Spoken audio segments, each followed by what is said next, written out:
saya Timothy Chris Mokalu, NIM 211011030022, program studi matematika, mata kuliah biologi dasar. Saat ini saya akan memulai praktikum kelima kita, yaitu morfologi dan anatomi pada hewan. Dan yang digunakan adalah hewan ikan. Dan saya menggunakan ikan mujair. Saat ini kita akan melihat bagian-bagian dari ikan. Bagian dari ikan, dia terbagi menjadi 3 bagian. Dari sini sampai ke sini, ini merupakan bagian dari kaput. Kalau kelihatan, ini dari sini sampai sini adalah bagian dari kaput. Dari sini sampai ke sini, ini merupakan bagian dari trunkus. Dan bagian sini sampai ke sini, ini merupakan bagian dari cauda. Kemudian bagian-bagian ini terbagi dalam kaput, yaitu ini merupakan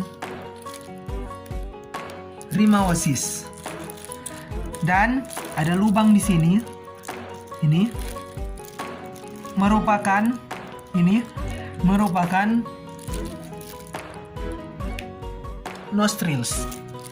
Nah, selanjutnya bagian mata dari ikan disebut dengan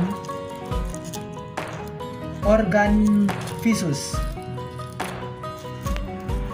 Baik. Dan saya akan menunjukkan tutup insangnya. Ini merupakan tutup insangnya. Ini apa kelihatan?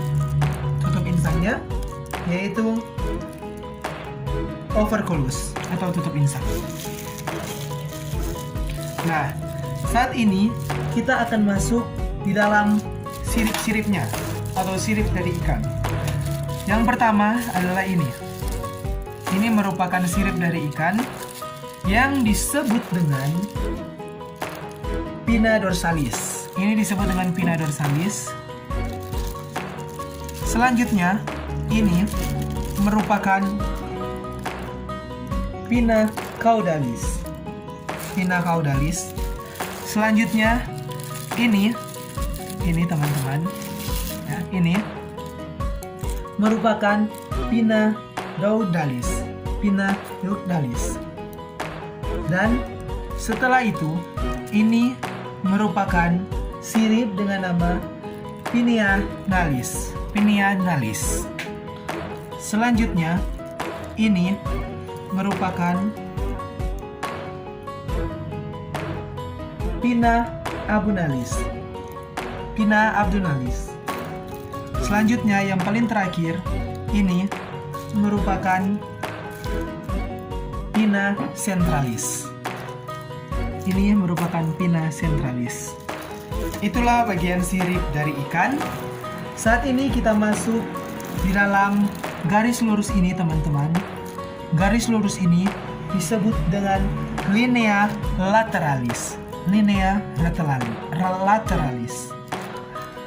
Selanjutnya, tubuh ikan seperti kita ketahui bersama merupakan ditutupi oleh sebuah sisik. Ini disebut dengan sisik. Ini ya teman-teman, disebut dengan sisik. Dan bagian terakhirnya adalah di sini terdapat 2 lubang. Lubang yang pertama ini merupakan anus. Lubang anus. Dan lubang yang kedua disebut dengan lubang urogenitalia. Baiklah, itulah bagian dari morfologi pada hewan atau pada ikan. Terima kasih. Saat ini kita akan masuk ke dalam bagian yang kedua, yaitu anatomi pada hewan. Baiklah, saat ini kita masuk dalam sistem pencernaannya. Sistem pencernaannya dimulai dari mulut ya, kita tahu bersama. Itu, maaf tidak beraturan ya, karena saya mencari yang kelihatan. Ini adalah jantung dan saya dapat jantung ya. Terus lambungnya ada di sini, saya sudah cari tadi. lambung, ada hati juga di sini ya. Setelah itu kita ini banyak sekali organ-organnya. Ada perut ikannya, dikeluarin. Kita keluarkan saja ya. Keluarkan ya. Ini ada organ-organ pendukung. Nah, setelah itu kita dapat tesisnya, sistem reproduksinya ya. Tesis tua kita dapat berpasangan ya. Jadi ini adalah jantan. Saya lihat juga ya, saya buka. Nah, sudah ya. Pankreasnya saya cari-cari dulu ya.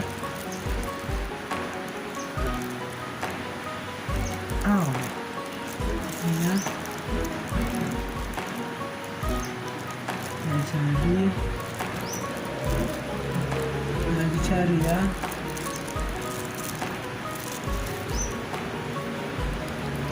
Banyak sekali.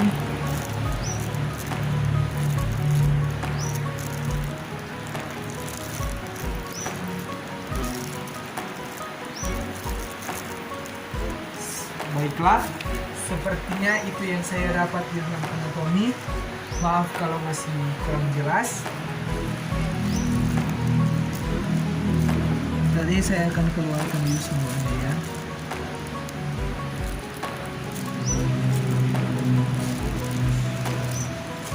Terima kasih.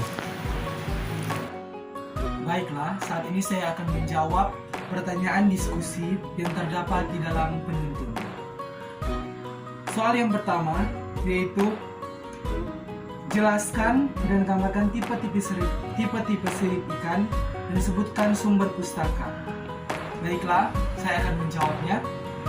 Sirip ikan terdiri atas 5 macam menurut letaknya, yakni sirip dorsal, sirip yang terletak di punggung, sirip kaudal, sirip yang terletak di bagian belakang, sirip anal yaitu sirip yang terletak di belakang dubur, sirip ventral, sirip yang ada di sekitar perut, dan sirip pektoral, sirip yang terletak di bagian belakang kepala atau insang.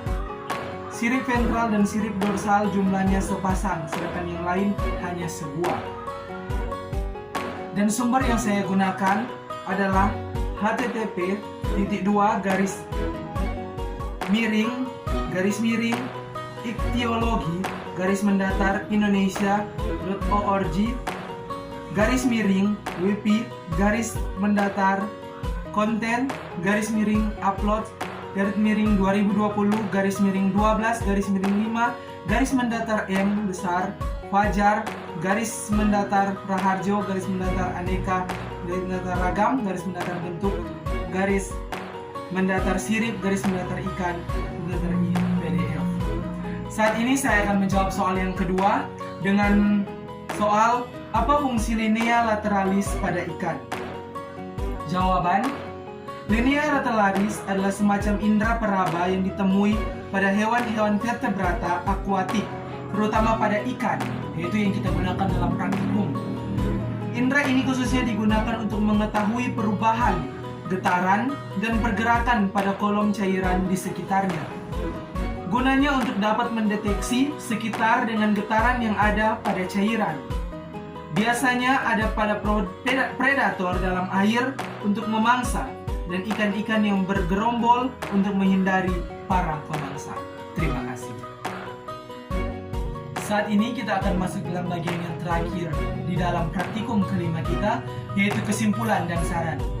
Dan saya menarik kesimpulan, sebagaimana kita tahu bersama, bahwa menjawab dari kesimpulan adalah jawaban dari tujuan.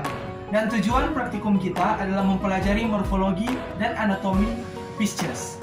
Saya menarik kesimpulan, yaitu berdasarkan praktikum yang saya lakukan, saya dapat mengetahui dan memahami saluran pencernaan pada ikan, terutama pada ikan mujair yang saya gunakan dalam praktikum, dari mulut sampai kepada anus, dan dapat membedakan antara alat reproduksi pada Pisces atau ikan ini, yaitu berkelamin jantan dan berkelamin betina.